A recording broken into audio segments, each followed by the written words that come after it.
একটা লোকের 3 বছরের জেল হয়ে গেছে, 2-3 বছর পর ওই আইনটা আবার বাতিল করে নতুন আইন বানায়, এরকম বানায় না? তা বানাইলে ওই যে আগে যে দণ্ড হয়েছে যে আইনটা, ওই আইনটা তো বাতিল করলাম, তার দণ্ড তো মৌকুফ হবে না। এটা তো আইনের ফসল। সুতরাং এই আইনের ফসল আমরা ঘরে তুলে ফেলছি। এই আইনের ফাংশন এমনি আর নাই, এই আইনটার আর কোনো কার্যকারিতা নাই। সুতরাং এই আদালতে গেছে কেন? এই আইনটা বাতিল করে দিলে কি হবে? এই আইনটা তো এমনি অকার্যকর। এটাতে আমি তো সেকেন্ড গণভোট করবো না, 2 জুলাই সনদ করবো না, শুধুমাত্র এই জুলাই সনদ এবং এই গণভোটের জন্য আইনটা বানাইছিল এবং তার ফসল ঘরে নিয়ে নিছে। জনগণের রায়ের ভিত্তিতে যে জিনিসটা হয় সেটা আপনি আদালতে নিতে পারবেন না। কারণ ওই যে তত্ত্বাবধায়ক সরকার যে বাতিল করলো শেখ হাসিনা আদালতে নিয়ে, ওটাও পারেন নাই, কিন্তু এন্টারটেইন করার পরিণতি হইল আমরা দেখতেছি। সেটার পরিণতি একটা সরকার স্বৈরাচার হয় এবং একজন প্রধান বিচারপতি জেলে থাকেন। রাজ্জাক ভাই বলছেন যে গণভোট তো হয়ে গেছে, এখন এটা নিয়ে আর কোনো মানে কথা কেন? এটা জনরায়। যদি তাই আসে তাহলে 2014, 2018, 2024 নির্বাচন নিয়ে কোনো কথা বলা যাবে না, ওটা তো জনরায়। আমি কি পান্না ভাই এটা ধরে নিব যে রাজনৈতিক নেতারা যা মুখে বলেন তাতে আমরা বিশ্বাস করব না? এই নির্বাচন সংবিধান অনুযায়ী হয়ে আছে, গণভোটের কথা কোনো সংবিধানে নেই। মানে এই নির্বাচন সংবিধান অনুযায়ী? অবশ্যই। পান্না ভাই যখন সংবিধানের কথা আনলো, সংবিধান মোতাবেক নির্বাচন হইল। কোন সংবিধান মোতাবেক নির্বাচন হইল 18 মাস পরে? এই মুহূর্তে যারা জীবিত আছেন সংবিধান বিশেষজ্ঞ হিসেবে 1 নম্বরে ডক্টর শাহদিন মালিকের নাম। এটা আপনার সামনে একাডেমিক আলোচনা করি, মানে এটা ভিত্তিটা কি যে তারে আমরা 1 নম্বর ধরতে হবে?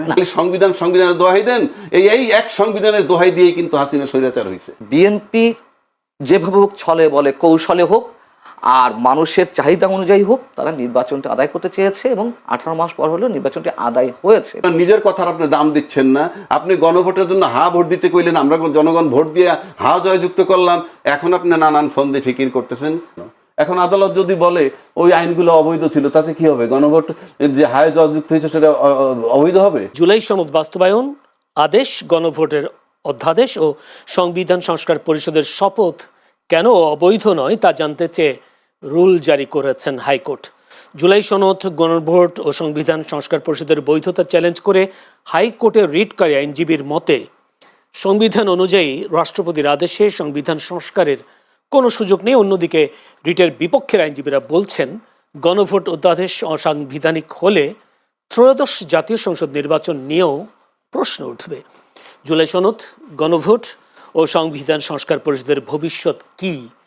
রাজ্জাকি, যদি আপনি কি দেখছেন আসলে গণভোট, জুলাই বাস্তবায়ন আদেশ, সংবিধান সংস্কার পরিষদের শপথ কেন অবৈধ নয়, হাইকোর্টের রুল, এবং সেই সাথে জামায়াত ও এনসিপি নিজেরা ফাঁদে পড়েছে এমন একটি বিষয় আসছে উঠে যে একই দিনে সংসদ হিসেবে শপথ, আবার সংবিধান সংস্কার পরিষদেও শপথ নিয়ে এটা জামায়াত এনসিপিকে ফাঁদে ফেলা হয়েছে কিনা, বা প্রধান নির্বাচন কমিশনের বিষয়ে কি জানতেন না? দুটো বিষয় যদি একটু জানতে চাই। আপনার ফাঁদের প্রশ্ন যদি নিয়ে আসেন, একটা রাজনৈতিক দল যখন 2/3 মেজরিটি পেয়ে যায় তখন কাউকে আর লাগে না তার জন্যে। তো না লাগলে কি হবে? না লাগলে ওরা সব উপযাজক থাকবে, তাতে তো দরকার নেই আমার কোনো কারণে। তা কোনো কারণে যদি দরকার না থাকে তাহলে 2/3 মেজরিটি যে পাইছে তারা যখন যেটা সিদ্ধান্ত নিবে সেটা তাদেরকে ছাড়াই জয়যুক্ত হয়ে যাবে। সুতরাং এটা একটা আলাদা বিষয়। কিন্তু যে বিষয়টার অবতারণা হইল এখানে, এই যে আজকের যে হাইকোর্টের রুল নিয়ে, আপনি বিষয়গুলো লক্ষ্য করেন। কি বিষয় নিয়ে গেছি? সংস্কার নিয়ে যখন ঐক্যমত্য কমিশন 8 মাস দৌড়াদৌড়ি করলো, রাজনৈতিক দলগুলো ব্যর্থ হইল। আমরা যদিও উল্টাভাবে বলে যে ইউনূস সাহেব ব্যর্থ, ইউনূস সাহেব কোনো সাবজেক্টই না। রাজনৈতিক দল যদি ঐক্যমত্যে আসতে পারতো, আমার ইউনূস সাহেবকে লাগে না যে আমরা ঐক্যমত্য হয়েছি, আপনি নির্বাচন দিয়ে চলে যান। রাজনৈতিক দল ঐক্যমত্য হইতে পারে নাই। এইভাবে 8টা মাস কিন্তু পার করছে। 8 মাস পার করার পর একটা পর্যায়ে আসলো গণভোটের প্রস্তাব। এই গণভোটের প্রস্তাব কিন্তু বিএনপির থেকে আসছে, এবং গণভোটের প্রস্তাব আসার পর আবার জামাত অন্য দাবি করলো যে গণভোটটা আগে করবেন নির্বাচনের। বিএনপি বলল নির্বাচন এবং গণভোট একই দিনে। তাহলে দেখেন বিষয়টা কিন্তু একসেপ্ট হয়ে আসতেছে কিভাবে, ধাপে ধাপে কিন্তু একসেপ্ট হয়ে আসতেছে। এবং তারা কিন্তু রাজনৈতিক দল মানে সমস্ত জনগণের পক্ষে, বিভিন্ন রাজনৈতিক দলের, যার দল ছাড়া যে লোক তার ওপিনিয়ন তো আমি দিতেছি, পান্না ভাই দিতেছি, এটা হু কেয়ার্স। বাট আমি যদি রাজনৈতিক দল, সেই রাজনৈতিক দলের প্রতিনিধি কিন্তু ধাপে ধাপে এগুচ্ছে এটা নিয়ে। আসলো গণভোটে, তারপরে নির্বাচন কখন হবে, সেখানে বিএনপি প্রিভিলেজ পাইল কি, সংসদ নির্বাচন এবং গণভোট একই দিনে, এগুলো কিন্তু মেনে আসা, তারা মেনে আসছে। এবং গণভোট যখন হইল চলমান বা সামনে আসছে, ঠিক তখন কিন্তু আজকের প্রধানমন্ত্রী যিনি জনাব তারেক রহমান সাহেব, উনি কিন্তু বলছেন যে দানের শীষে যেভাবে ভোট দিবেন, গণভোটেতে হাতে সেভাবে ভোট দিবেন। তার মানে একসেপ্ট হয়ে আসতেছে এবং গণভোট বিজয়ী হোক সেটা উনি চাচ্ছেন। না, চাইনি।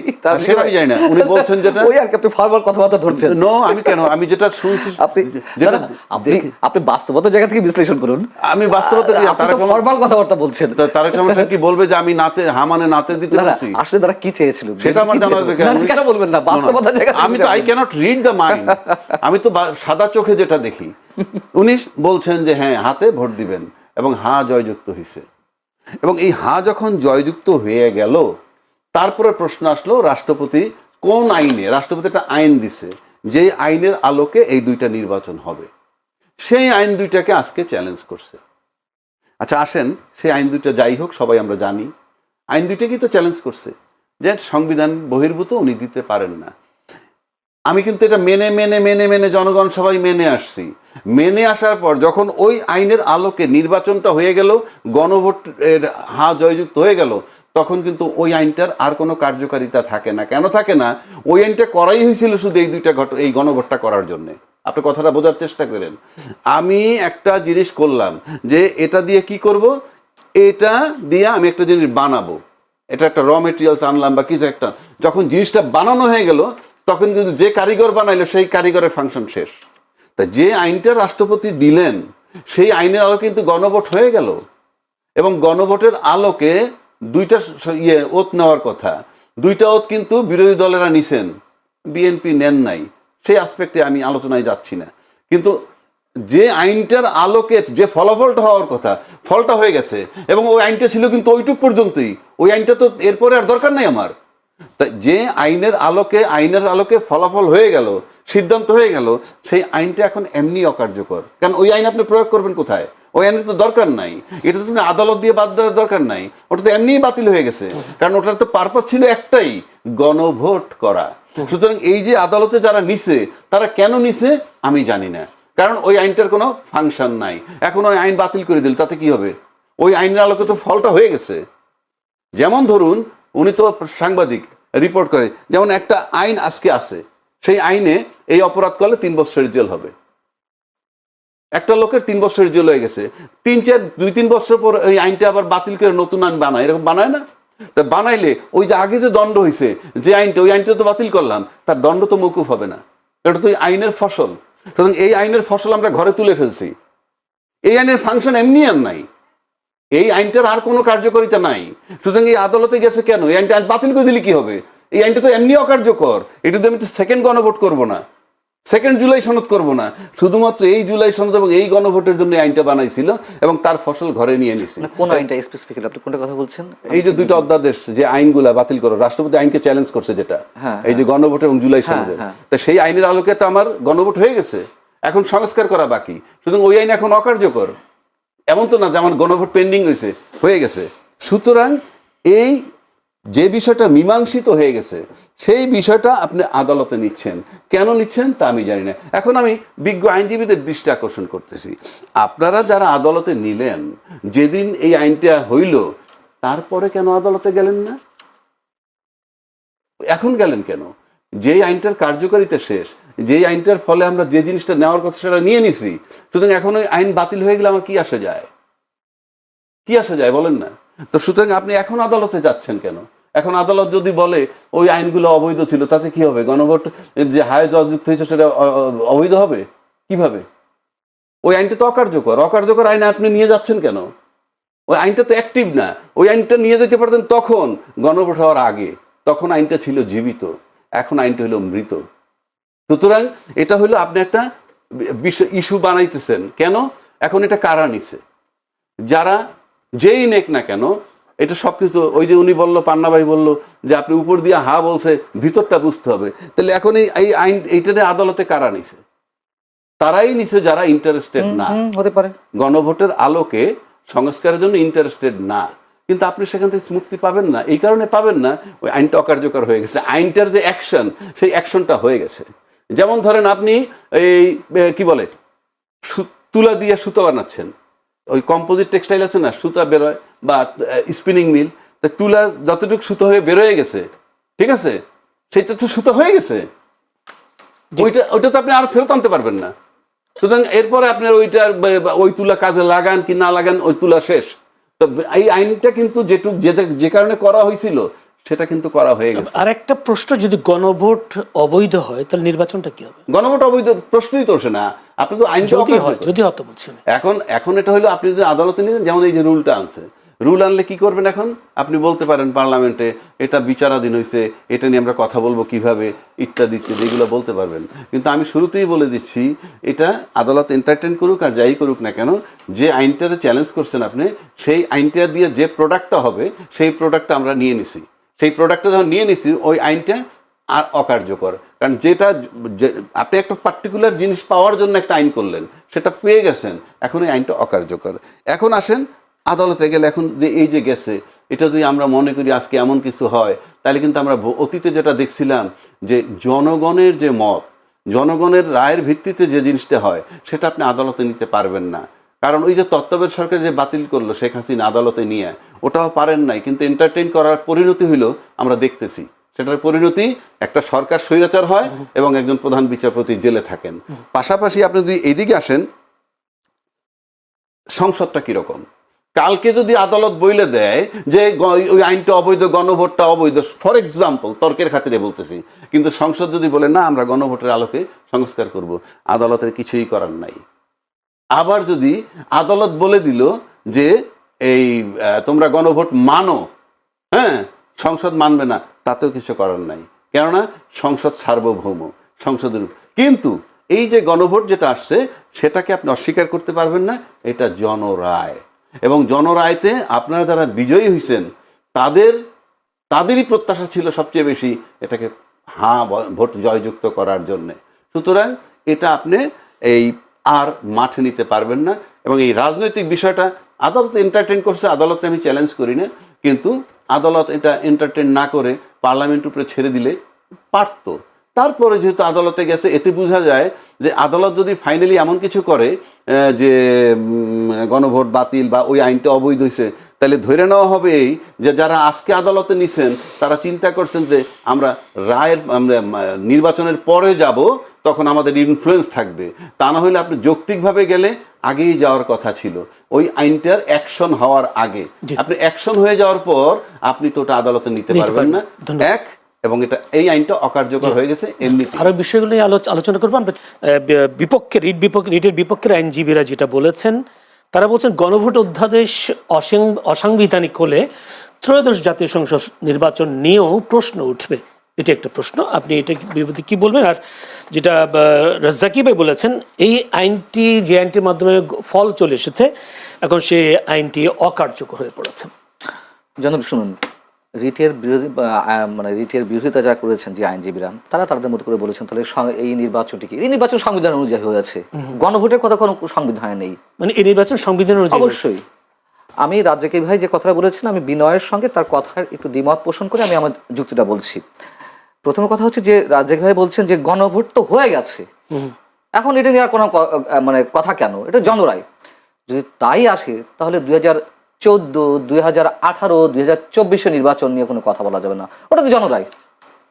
এখন হায়ের পক্ষে তারেক রহমান বলেছেন, আজকে প্রধানমন্ত্রী তিনি যখন বিএনপি চেয়ারপারসন ছিলেন শুধুমাত্র, তিনি হায়ের পক্ষে ভোট কীভাবে দিতে বলেছেন সেটা আমরা জানি।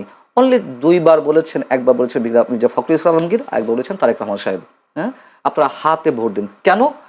যদি কথা বলা না বলে, তখন ওই জামাত যেই রবটা তুলেছিল যে বিএনপি তো সংস্কার চায় না, যাতে এই কথা বলতে না পারে। যদি সত্যি সত্যি তারা চাইতো, তারা তো দিনে রাতে 24 ঘন্টা প্রত্যেক আসনে যারা প্রতিনিধিত্ব করেছেন, তাদের কথা তো শুনেছে জনগণ। কারা শুনেছে? আপনি কি করে বুঝলেন? 240%, 244% কোনো কোনো কেন্দ্রে পড়েছে, 150%, 160% ভোট পড়েছে। এগুলো কি গণভোট? এগুলো কিসের ভোট? তাহলে এই ভোট যদি বিতর্কিত হয়, 2018 নির্বাচন, 2024 নির্বাচন যদি বিতর্কিত হয়, তাহলে এটাও বিতর্কিত। যদি এটাকে আপনার বৈধ দিতে হয় তাহলে 2024, 2018, 2014 নির্বাচনকেও বৈধ দিতে হবে, তাহলে ওইটা নিয়ে কোনো প্রশ্ন তুলবেন না। একই তো কথা, ভোট তো হয়েছে না, না, সংবিধান এখানে অনুযায়ী। তো আইনটার কথা হইতেছে। না আমি আইনটা যেটা বানাইছে রাষ্ট্রপতি দিচ্ছে, ঠিক আছে, আমি সেই আইনটার পরিপ্রেক্ষিতে গণভোট হয়ে গেছে। রাজ্জাক ভাই, ওই আইনটা আর কার্যকর না সেটা বলছি। আমি আপনার চেয়ে খুব কম জানি আইনের না, দিকে। না আমি বলি, আপনি আবার এটা সত্য কথা, আবার এটা সত্য কথা যে এই মুহূর্তে বাংলাদেশের সংবিধান বিশেষজ্ঞ যদি কয়েকজনের নাম ধরা হয়, এক নম্বরে আপনি কার নাম বলবেন বলেন তো? যেমন আপনি বলুন, কার নামটা মনে পড়লো? শাহদিন মালিকের নাম। এই মুহূর্তে যারা জীবিত আছেন সংবিধান বিশেষজ্ঞ হিসেবে, এক নম্বরে ডক্টর শাহদিন মালিকের নাম আসবে।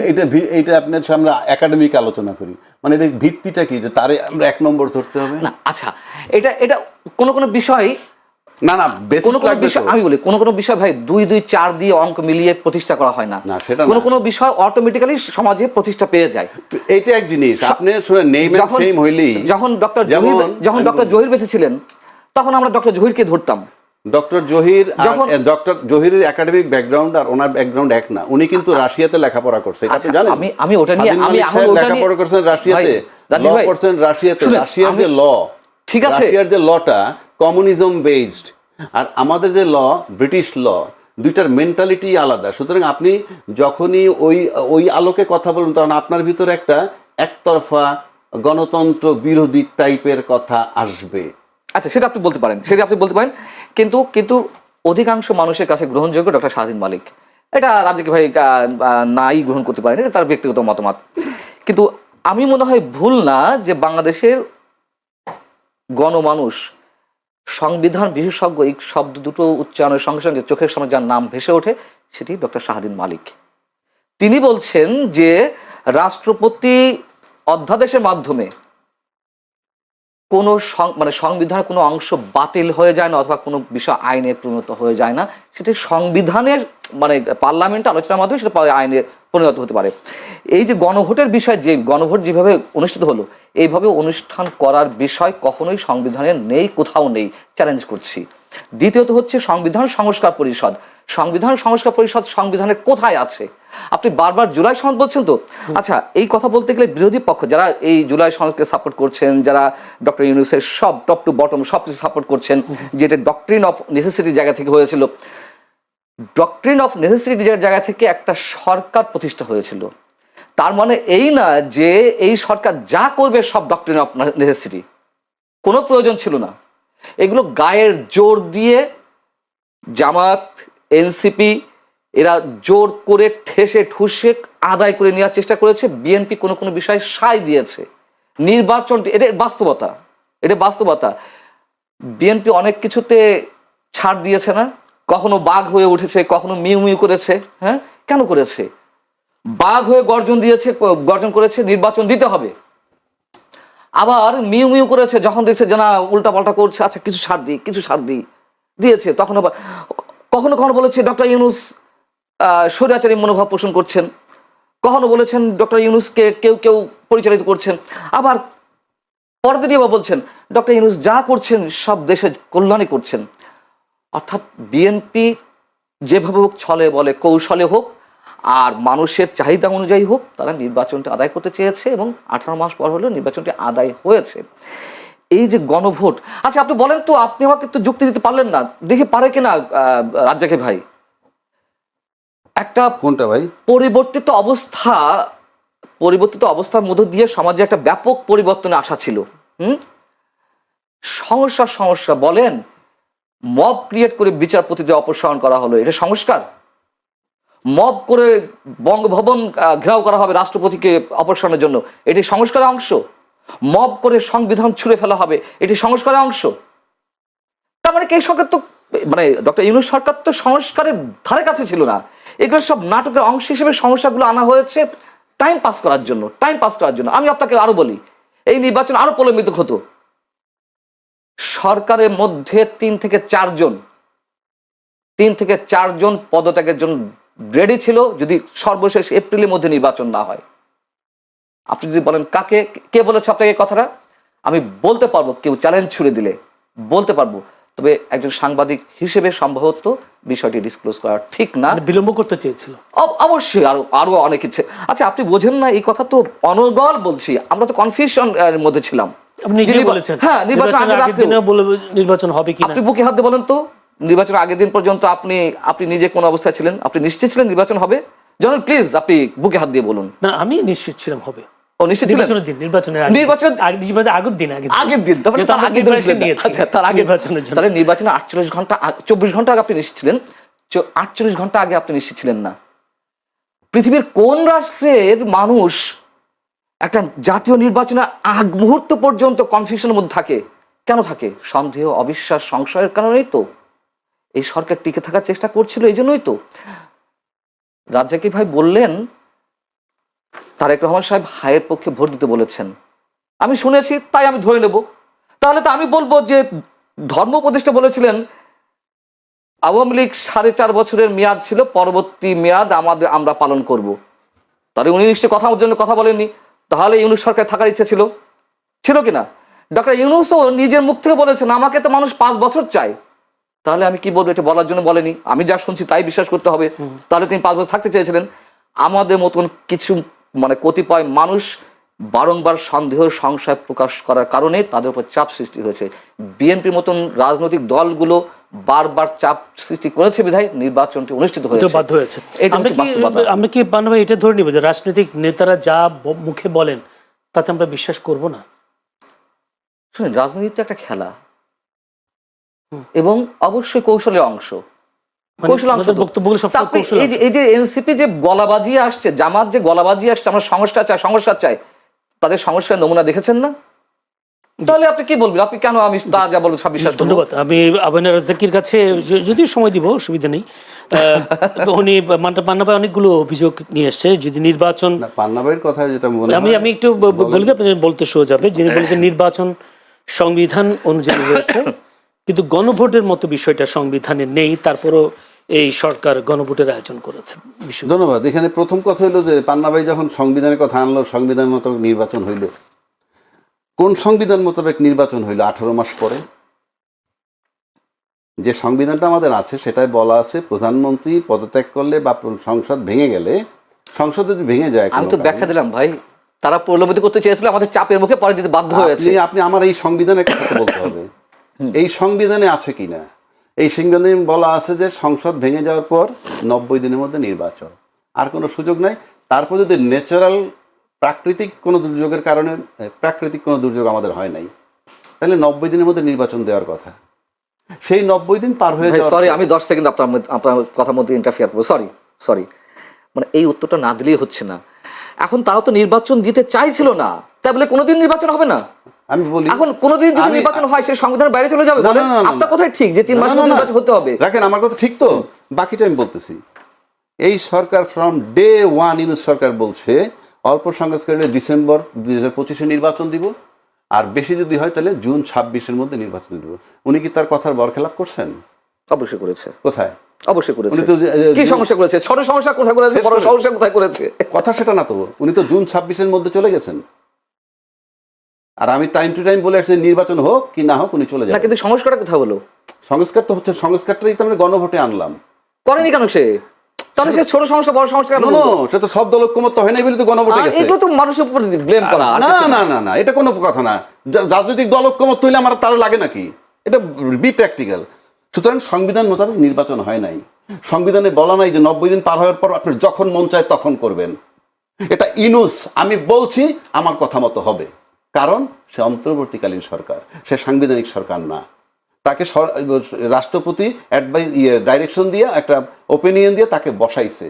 বসানোর পরে সে যা করছে সব সে মনে করছে ডক্ট্রিন অফ নেসেসিটি, এই অনুযায়ী আমার এটা করা দরকার। এবং সে বলছে ফেব্রুয়ারি 26-এ নির্বাচন, এটা ফাইনাল, কেউ চেঞ্জ করতে পারেন নাই। আপনারা ছিলেন না রাজনীতিবিদরা দেশে? তাকে সরাইতে পারলেন না কেন? হু আর ইউ? আপনি 90 দিনের মধ্যে নির্বাচন দিয়ে চলে যাবেন, তাকে কেউ স্পর্শ করতে পারে নাই। সবাই সন্ধিয়ান ছিল, যা যা বলে সব মেনে যায়, যা যা বলে সব মেনে যায়, নির্বাচনটা দরকার। এটা তো রাজনৈতিক অ্যাটিটিউড হতে পারে না। পান্না ভাই যে বললো তারেক রহমান সাহেব বলছে হাতে ভোট দিতে, তাহলে কি জনগণ তার উপরে আস্থা রেখে ভোট দেয় নাই? নাকি সে উপরে বসে জনগণ হায়ার তো ভোটই দেয়নি কেন আরে আমরা তো রেজাল্ট দেখব সেই আর কি। তা আপনি যদি গণভোটের আমরা তো 2014 না না না না আপনি যদি গণভোটের রেজাল্টটাকে এইভাবে বলেন তাহলে আপনি ইলেকশনের রেজাল্টটাকে কি বলবেন? আমরা তো রেজাল্টটাকে মেনে ওটা নিচ্ছি। তো মানুষ স্বতঃস্ফূর্তভাবে দিয়েছে। আমি কেমনে বলবো? সব তো ভোটই মানুষ হয়েছে। তো হা না ভোট বোঝেই না ভাই। মানুষ তো বাঙালি জাতীয়তাবাদ বোঝে না, মানুষ তো সংবিধান বোঝে না, মানুষ বাংলাদেশি জাতীয়তাবাদ বোঝে না। 18 বছর একটা ছেলে, আপনার বাচ্চারা আপনি কলেজে নিয়ে যান, নিয়ে আসেন, ও কি জানে কাকে ভোট দিলে কোন আইনটা কি পাস করতে পারবে? এটা ফাইজলামি। 18 বছরের বাচ্চা, প্রত্যেকের ঘরে 18 বছরের বাচ্চা আছে, তার ছেলে আর মেয়ে, তাদেরকে আমরা কলেজে নিয়ে যাই, কলেজের থেকে নিয়ে আসি। সে কি জানে কার নাম কি, কারে ভোট দিলে কোন আইনটা পাস করবে? আমরা ওই বিতর্কে যখন যাই, কিছুই না। জনগণ হইল একটা খেলার পুতুল, আর রাজনীতিবিদরা কিছুই না। রাজনীতিদের বক্তব্য কি জানেন? রাজনীতিবিদ মানে কি জানেন? বাংলাদেশের কথা বলবো, অন্য দেশের কথা না। কারণ পৃথিবীতে রাজনীতিবিদ পেশা এরকম এই সাবকন্টিনেন্ট ছাড়া উন্নত বিশ্বে কোথাও রাজনীতিবিদ, আমি রাজনীতিবিদ এই বক্তব্য নাই। আর এখানে রাজনীতিবিদ মানে হচ্ছে কি, তোমার দায়িত্ব আমি নিব। কেন আপনার কে কইছে? রাজনীতিবিদ মানে আমি তোমার দায়িত্ব নিব। কি আমাকে ভোট দাও, আমরা দেশ চালাবো, তোমাদের দায়িত্ব নিব। এটা কোথায় পাইছেন আপনি? করেন আপনার রাজনীতি। সেজন্য বললাম সংবিধান মোতাবেক নির্বাচন হয় নাই এবং সংবিধানে অন্তর্বর্তীকালীন সরকার নাই, বহুবার বলছি। সুতরাং ইউনূস সাহেব কোন সংবিধানে চলছেন? অন্তর্বর্তীকালীন সরকারের অন্তর্বর্তীকালীন সংবিধান। এটাকে বুঝতে না পারা, এটাকে এড়াই যেতে না পারাটার ব্যর্থতা ইউনূস সাহেবের। কেন? ইউনূস সাহেব তো ওই ঢাল নাই, তলোয়ার নাই, নিধিরাম সর্দার, কি আছে তার? আমরা রাজনীতিবিদরা কি করছি? আমরা এইটা করছি, সেইটা করছি, আমরা কি পারছি এটা করতে? আমরা তার কথা বেরিয়ে যেতে পারি নাই। ফেব্রুয়ারি মেনে নিতে হয়েছে, আর তারা ভয় পাইছে যদি এটা মেনে না নেই, যদি আবার উল্টা পাল্টা করে দিয়ে আবার যদি নির্বাচন পিছায়। এই আতঙ্ক কেন? এই আতঙ্কটা কেন? এই আতঙ্কটা কেন? এটার মানে হচ্ছে যে ওই যে রাজনীতিতে শেষ কথা বলতে কিছু নাই, 1। 2 নম্বর, you are not loyal to your own words. এই যে আপনি আপনার নিজের কথার আপনি দাম দিচ্ছেন না। আপনি গণভোটের জন্য হা ভোট দিতে কইলেন, আমরা জনগণ ভোট দিয়ে হা জয়যুক্ত করলাম। এখন আপনি নানান ফন্দে ফিকির করতেছেন। কারণটা কি? কি কারণে? আমি যেহেতু সংবিধানের বাইরে, সুতরাং ডাবল ওথ হবে। প্রেসিডেন্টের যে আইনটা করছে সেই আপনি এখন বাতিল করে, ওর আলোকে গণভোট হয়ে গেছে। ও তো নিয়ে নিছে, বিএনপি নেয় নাই, অন্যরা তো নিছে। তা আপনি নেন নাই, কেন নেন নাই? সেটা তো আপনার ব্যাপার। আর ওই আইনটা অকার্যকর হয়ে গেছে, যেহেতু ওই আইনের ফসল উঠে গেছে। সুতরাং সেই কারণে আমি বলতেছি, আরেকটা জিনিস আপনি লক্ষ্য করে দেখেন, আমরা যে সরকারে এত কথা বলি, এই সরকার অনেক কিছু। আপনি দেখেন তো, ইউনূস সরকারের উপদেষ্টা এই সরকারের মন্ত্রী আছে না একজন? ইউনূস সরকারের অ্যাটর্নি জেনারেল এই সরকারের আইনমন্ত্রী আছে না? তারপর কি আছে? বিএনপি এবং 3 বাহিনীর রাষ্ট্রপতিকে শেল্টার দিচ্ছে। রাষ্ট্রপতি তার নিজের ইন্টারভিউতে বলছে যে তাই হয়, তাহলে আপনি এই সমস্ত অধ্যাদেশে সই করলেন কেন? না দিলে কি তো আপনি তো সরানো যায় নাই। অস্ত্রের মুখে দিচ্ছে। কোন অস্ত্রটা ধরলো কি? তার শেল্টারই তো দিছে বিএনপি আর আর্মি। এটা সে 3 বাহিনী, এটা উনি তার ইন্টারভিউতে বলছেন। 3 নম্বর, উনি একটা কথা বলছেন কি, আমি আমার সংবিধান রক্ষা করার জন্য জীবন দিয়ে দিব। আদৌ কি উনি জীবন দিছেন? ওনার যে গণভবনের দরবার হল থেকে বঙ্গবন্ধুর ছবি সরাই ফেললো, সংবিধানের চাইরের ক মোতাবেক রাষ্ট্র সমস্ত জায়গায় সরকারি, আধা সরকারি সব জায়গায় বঙ্গবন্ধুর ছবি ঝুলন্ত থাকতে হবে। তো উনি কি সেই ছবিটা রাখছে? কই? উনি নিজেই তো বঙ্গভবনে বসে সংবিধান ভায়োলেট করতেছেন। খালি সংবিধানের দোহাই দেন। এই এক সংবিধানের দোহাই দিয়েই কিন্তু হাসিনা স্বৈরাচার হয়েছে। জি, আমি একটু যেতে চাই, আমার কাছে খুবই কম সময়, 2 মিনিট সময় পাবে মঞ্জুর আলম পান্না, আর 2 মিনিট সময় পাবেন আমাদের। প্রশ্ন করবেন নাকি? আমি একটু বলতে চান আর নতুন প্রশ্ন যাব কিনা যদি? আচ্ছা, আমার নতুন প্রশ্ন গিয়ে আর টাইম ওয়েস্ট করে লাভ নেই। বিষয় হচ্ছে কি, এই বিতর্কগুলো চলতেই থাকবে জয়নুল, এটাই যার মতো করে ব্যাখ্যা করা হবে। রাজ্জাক ভাই বললেন যে হু ইজ ডক্টর ইউনূস, তিনি যা বলেছেন তাই করেছেন। আমার কথা হচ্ছে তাই, হু ইজ ডক্টর ইউনূস? হ্যাঁ, সেটাই তো। আর কি এমন ক্ষমতা? ওই ক্ষমতা কি ছিল? রাজ্জাক ভাই নিজেই, রাজ্জাক ভাই প্লিজ অ্যানসার দেন। কোনটা? ডক্টর ইউনূস কে? আমরা পারিনি, কেন পারিনি? এর পেছনে কারা ছিল? কোন শক্তি ছিল? আরে বলেন, কোন শক্তি ছিল? বলতে সমস্যা নেই। ইউএস, আমেরিকা ছিল, আমেরিকা ছিল, পাকিস্তান, যদি আমি কিন্তু তুরস্ক ছিল। আমি জীবন এই টক শোতে এসে আপনারা জিজ্ঞেস করেন, আমি যেটা দেখি না ওইটা বলি না।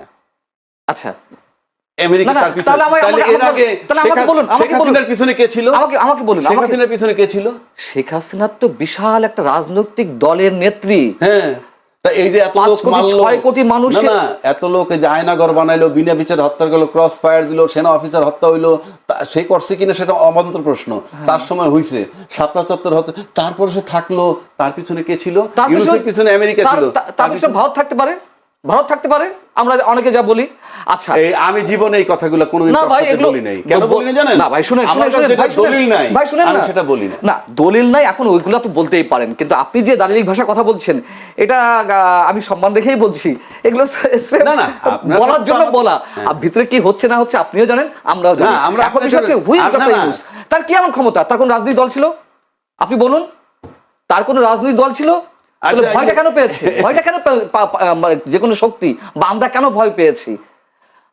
রাজ্যকে ভাই বললেন যে রাষ্ট্রপতিকে শেল্টার দিয়েছেন সেনাপ্রধান বা অন্যান্য বাহিনী, কেন দিয়েছে? তাহলে যাতে উনি টিকে থাকেন এই পর্যন্ত। আর অনেক কিছুও বিশেষ বিশেষ বাহিনী দেখেও না দেখার ভাব করেছে। সাংবিধানিক জটিলতা সৃষ্টি হবে, একটা ক্যাওটিক সিচুয়েশন তৈরি হবে, নির্বাচনটি যেভাবে হওয়ার কথা সেভাবে না হয়ে অন্যদিকে চলে যেতে পারে। এইসব কারণে অনেকেই অনেক কিছু দেখেও না দেখা ভাব করেছে। নইলে আপনি বলুন, রাজ্যে কি ভাই আনসার দিক, আমি তো বলছি শেখ হাসিনার পিছনে 6 কোটি 5 কোটি মানুষ ছিল, বাংলাদেশের বৃহত্তম রাজনৈতিক দলের তিনি সভানেত্রী। সো তার তো একটা জনভিত্তি ছিল, সে যে অন্যায় ভাবে হোক, আমি আপনার সাথে একমত। অন্যায় ভাবে হোক আর ন্যায় ভাবে হোক, কিন্তু ডক্টর ইউনূসের কি ছিল? ডক্টর ইউনূস মানুষ কেন ভয় পেয়েছে? কিন্তু এই যে 6 কোটি লোক তারপর থাকা সত্ত্বেও সব প্রশাসন তার সাথে ছিল, ফাইনালি চলেই বা যেতে হলো কেন? ভাই অনেক ধরনের অবিচার হয়েছে, অনেক ধরনের অন্যায় হয়েছে, সবাই তো শেষ পর্যন্ত থাকে না। তার মানে কি? তার মানে ফাইনালি সে থাকতে পারে নাই। হ্যাঁ পারেনি। তাহলে আবার আপনি বলুন, যদি শক্তিটা হইলো কি জানেন? শক্তিটা হইলো স্বচ্ছতা। হ্যাঁ স্বচ্ছতা। এবার আমি বলি, আমি এটা দিয়ে শেষ করি, জন্য আপনার হাতে সময় নেই। জি। এই আমাদের সময় স্বচ্ছতার কম। জায়গা থেকে বলি, স্বচ্ছতার জায়গা থেকে বলি, 5 আগস্টের যে অভ্যুত্থান বা আন্দোলন সেটা সফল হয়েছিল, সাধারণ মানুষও নেমেছিল, আওয়ামী লীগ পরিবারের সন্তানরাও নেমেছিল। শেখ হাসিনা যে বছরের পর বছর নির্বাচন দিচ্ছে না, তার একটা অবসান হোক, খুব ছিল। যে দুর্নীতি বা আরো বিভিন্ন বিষয়ে এলিগেশন, এগুলো অবসান হোক। কিন্তু এই মানুষগুলোই শেষ পর্যন্ত কি এই আন্দোলনে যারা নেতৃত্ব দিয়েছে তাদের পিছনে ছিল? থাকলে তো 30টি আসন তারা খয়রাতি করে ভিক্ষা করে পেয়েছে জামাতের কাছ থেকে। জি। কয়টা আসন জিতেছে? তার মানে মানুষ তাদের সাথে ছিল না। ছিল না। জি। তাহলে এটা তো স্পষ্ট যে মানুষ কি শেষ, মানুষ একদম কি শেষ, চায়নি। 1 মিনিট। না, আমি সিম্পল কথা যেটা নিয়ে আজকে মূল বিষয়, জি। সেই মূল বিষয়টা তো এই যে দুইটা হাইকোর্টে যে রুল ইস্যু করছে, 3-4টা রুল হয়েছে, যে বিষয়টা আপনার যে আইনটাকে চ্যালেঞ্জ করছে সেই আইনটার কার্যকারিতা এমনি শেষ। ওটা দিয়ে তার একটা গণভোট হবে না, ওটা দিয়ে আর একটা জুলাই সনদের ইয়ে হবে না। ওটা সবাই আমরা একসেপ্ট করছি, সেই একসেপ্ট করার আলোকে গণভোট হয়ে গেছে, সেটা আমরা মেনে নিছি। এবং আজকে যারা ক্ষমতায় আছে তারাই গণভোটকে সাপোর্ট করছে এবং জনগণ তাদের কথায় ভোট দিছে। সুতরাং এটা যদি তারা কার্যকর না করেন, বাস্তবায়ন না করেন, তাইলে এটা জনগণের সাথে প্রতারণা সামিল হবে। আর এটার কনসিকুয়েন্স কি হবে সেটা সময় বলে দিবে। সময় বলো। ধন্যবাদ।